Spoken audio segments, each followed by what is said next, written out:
So today we're gonna be making homemade wine. Now in Haiti, I just went to Haiti like last week.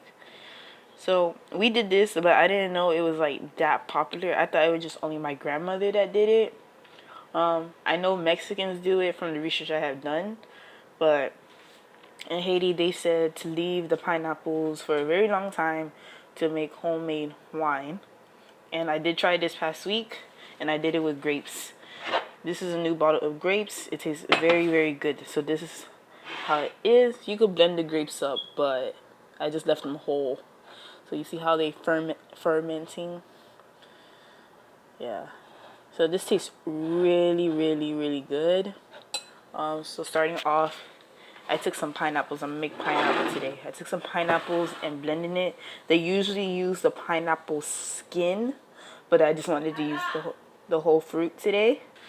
So we're gonna start off first by blending all the pineapple. Again, we usually use the pineapple peel, but I just wanted to use the whole pineapple juice. Okay, so we blend it and then strain it, and I'm gonna put it back in here so I can be able to put it in this particular bottle. So give me 1 second, and I'm gonna show you how to do the rest of it. Now I'm gonna take active dry yeast. I see there was an instant one. I'm not going to use that one because I'm not familiar with it. But active dry yeast. By the way, if you do use the pineapple peels only, you don't have to put yeast in it. It's just some people do. And with the pineapple peels only, you just put pineapple peels in water. This one, I had to put sugar, yeast, and the juice and some water. So give me 1 second. I'm going to use half of the pack.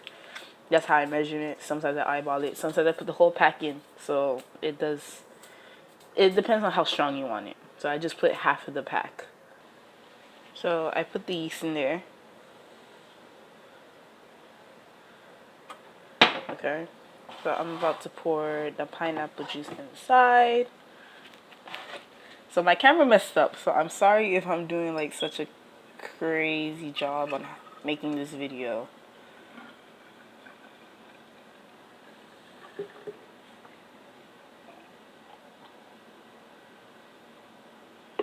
I don't want to fill it up to the top because it's going to start bubbling. I'll just drink the rest right now. Okay. And we need a good amount of it, so you could add the sugar.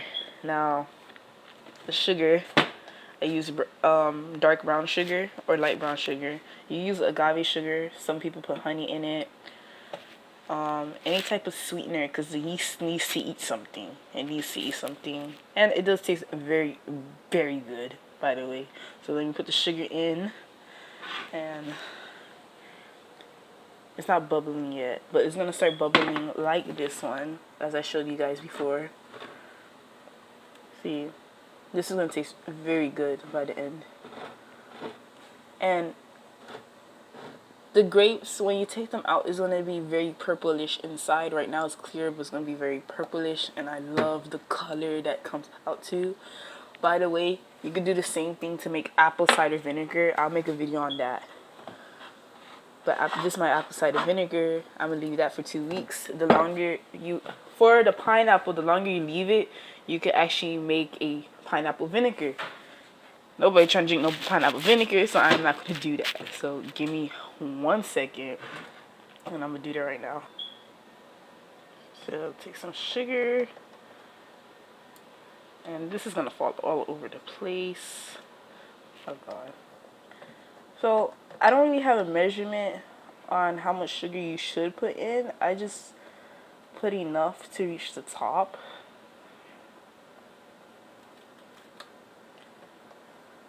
Like fill it up to the top so the yeast can eat.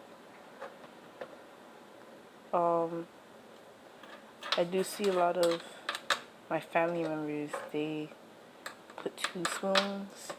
Well, 2 huge spoons. They take those big, huge, fat spoons and put it in there.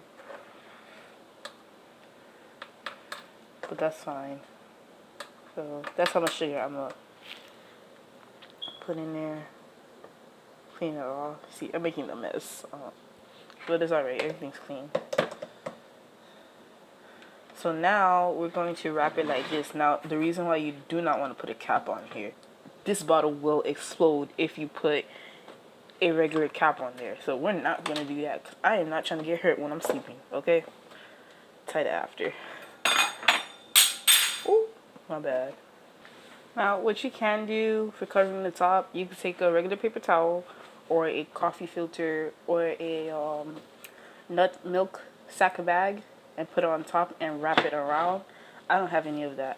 Well, I do have the nut silk mac bag and cheesecloth, but I don't feel like using it. I feel like it works better with a regular paper towel, so that's what I'm gonna do.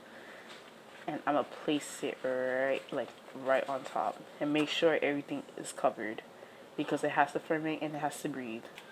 So yep. So I just tied it. It's okay if it gets a little wet. It will dry off. It's just the sides. But if it does get wet during the day, you know.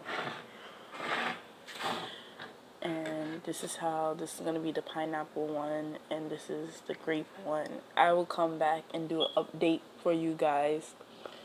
So you guys can know how it turns out. I'm going to leave this for about 3 days. This one and this one for about 3 days. Also, remember, the longer you wait, the stronger it becomes. And the sugar, don't be so stressed out about the sugar falling to the bottom. It will start bubbling up. So like, see how the bottom is? You see all that sugar and all that yeast, so yeast will start eating it and it will start bubbling, okay? So yeah. So thank you guys. I gotta clean all the things.